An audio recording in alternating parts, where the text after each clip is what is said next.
ওস্তাদ এই যে চুল কাটার যে ব্যাপারটি এটা জি। কি ওমরার সাথে একেবারে সংশ্লিষ্ট বিষয়, কাটতেই হবে হ্যাঁ, ব্যাপারটি অবশ্যই, এরকম? অবশ্যই। জি, মাথা মুন্ডাবেন অথবা চুল ছোট করবেন। জি, পুরুষের ক্ষেত্রে মাথা মুন্ডানো অথবা চুল ছোট করা।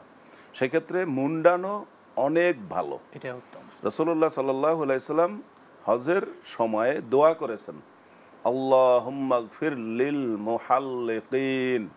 আল্লাহ যারা মাথা মুন্ডায় হজের পিরিয়ডে অথবা উমরার সময়, আল্লাহ তাদেরকে মাফ করে দেন। পাশের থেকে কেউ সুবহানাল্লাহ। একজন বলছে, ইয়া রাসূলুল্লাহ ওয়াল মুকাসসিরিন, আল্লাহ ইয়া রাসূলুল্লাহ আপনি যারা মাথার চুল ছোট করেছে তাদের জন্য দোয়া করেন।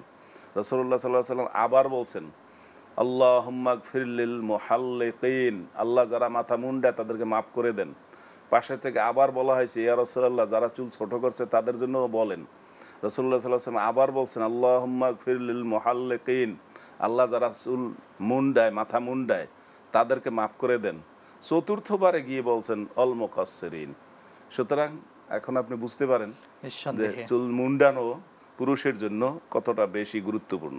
আর মেয়েদের ক্ষেত্রে চুলকে আর ছোট করবে সামান্য পরিমাণ। মহিলাদের ক্ষেত্রে তারা ১ আঙ্গুলের দাগ পরিমাণ জি, তারা চুল কেটে ফেলবেন, এক উমরায় অথবা এক হজে। তাহলে একজন মহিলা হজে গিয়ে যদি তিনি তামাত্তু হজ করেন, তাহলে একবার উমরা করবেন আর একবার হজ করবেন, তাহলে তার অন্তত ২ দাগ পরিমাণ, ২ ইঞ্চি পরিমাণ চুল ছোট করতে হবে। তিনি যদি ১০ বার উমরা করেন তাহলে কি তার চুল থাকবে? শুকরান জাযাকাল্লাহ ওস্তাদ। ওস্তাদ আরেকটু বলবেন, আমাদের বাংলাদেশিরা সচরাচর আমরা তো জানি হজ ৩ প্রকার, জি, হজ্জে কিরান, ইফরাদ এবং হজ্জে তামাত্তু। তামাত্তু, জি। বাংলাদেশ থেকে হাজী সাহেবরা গিয়ে কোন হজটা বেশি করেন?